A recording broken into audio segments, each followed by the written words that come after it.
Ko tu dari izdomā, es tagad staigāšu 3-4 mēnešus apkārt, jā, un sieva tur salstīs. Sieva tur salstīs, nu nav tā, jā, viņš slapstās, bet tas ir dabiski. Viņš jau nevar paredzēt to, kā laikmets iegriežās, jo viņš dzīvo laikmetā, kurā ir skaidrs. Sarkanie uzvarēs, sociāldemokrātija uzvarēs.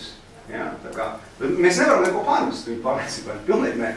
Jo viņš saprot, ka tā būs. Pasaules revolūcija būs viņa. Visi viņa kolēģi taču Kremlī sēž. Ar māsas vīru sluču priekšgalā.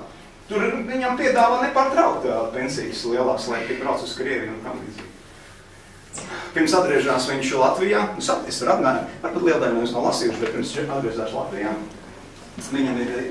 viņam izsaka piedāvājumu. Viņš meklē, viņš grib nopirkt villu pie Lugano. Viņš grib nopirkt villu pie Lugano. Tas nav tā, kā mēs teiksim, tajā laikā bija citādi. Nē, arī tajā laikā vajadzēja naudu. Viņam tiek izteikts piedāvājums. Tas ir palicis visu arhivā, to visu var redzēt. Arhivs ir tik liels, ka tu aiziet pie tām arhivāriem un viņi saķer galvu par ko par Raino. Viņi saka, tas ir ārpēc, tur jāaiziet caur tam visam. Tur ir viss vienās, tur ķīpās. Nevienam nav tik daudz kā viņam, jā. Un ar to ļoti interesanti.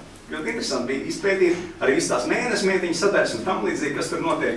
Un pirkerti, kas ir atstājuši ļoti daudz Latvijas literatūras zinātnē materiālu, jo pie Brāļa pirkerti, tas viņu viens no dēliem tur nevis uzcēla, bet bija arhitekts bibliotēkā, bet pie Brāļa pirkerti, viņi bija tā kā literatūras zinātnē 30. gados. Viņi izdomāja, ka viņi sāks pierakstīt to dzīvo rakstnieku literātu liecības. Ļoti interesants laiks. Viņi to dara arī tā kā paši. Pēc tam, protams, vienā Krieva, viņi ir viena no pirmajiem, kas pasaka, viņi iestājās Latvijas PSR rakstnieks savienībā. Un tā. Bet tas ir atkal citādi.